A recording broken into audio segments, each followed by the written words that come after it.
Hello বন্ধুরা, আজকে আমরা ত্রিকোণমিতির 24 নম্বর 9.1 এর 24 নম্বর অঙ্কটা করব। ঠিক আছে, তো চলো, এখানে দেওয়া আছে cot a সমান সমান b বাই a, এন্ড এটাকে আমরা ভাঙবো। চলো, cot মানে কি? cos by sin। ঠিক আছে, আমরা cos বাই sin লিখবো, আর b বাই a তো আছেই। তাহলে উভয় পক্ষে আমরা কি করব? উল্টায় দিব। উল্টায় দিলে কি হবে? সাইন এ বাই কস এ, এটাকে বিপরীতকরণ বলা হয়। ঠিক আছে, এ বাই বি। এখন আমরা উপরে এ দ্বারা আর বি দ্বারা গুণ করব। এ সাইন এ, এখানে কি হবে? বি কস এ। ঠিক আছে, আর এখানে কি হবে? এ স্কয়ার বি স্কয়ার। চলো দেখি বন্ধুরা, তো এখানে আমরা কি করব? এখন যোজন বিজন করব।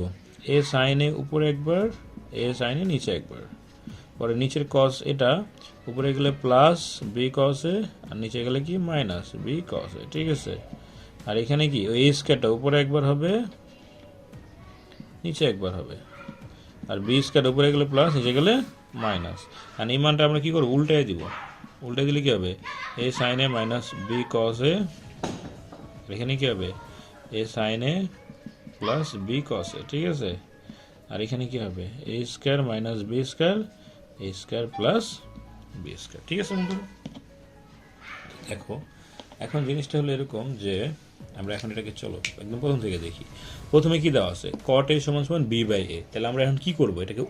এটাকে ভাঙে ফেলবো। cotটাকে ভাঙলে কি হবে? cos by sin। ঠিক আছে, তো cos বাই sin লিখলাম।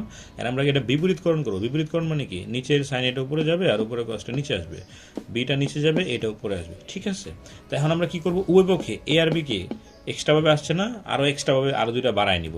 উপরে একবার এ আর নিচে একবার বি দ্বারা গুণ করব উভয় পাশে। ঠিক আছে, তাহলে এ দ্বারা যদি উপরে গুণ করি তাহলে এ সাইন এ, আর নিচে যদি বি দ্বারা গুণ করি বি কস এ। তাহলে এ আর বি নিছি না, তাহলে এখানেও তো একটা এক্সট্রা নিতে হবে। তাহলে এ একটা একটা যদি বেড়ে যায় তাহলে এ স্কয়ার বি স্কয়ার হবে। ঠিক আছে, এখন এটাকে আমরা যোজন বিজন করব। যোজন বিজন যদি এখানে করি তাহলে এ সাইন এটা উপরে একবার নিচে একবার, আর বি কস এটা উপরে গেলে প্লাস, নিচে গেলে মাইনাস। ওকে, ডান।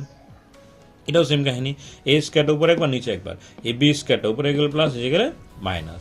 এখন আমরা এটা কি বিপরীতকরণ করবো। বিপরীতকরণ করলে আমাদের অ্যান্সারটা চলে আসবে। ঠিক আছে, তো তোমরা একটু বারবার টেনে এটা দেখে নিও। ঠিক আছে বন্ধুরা।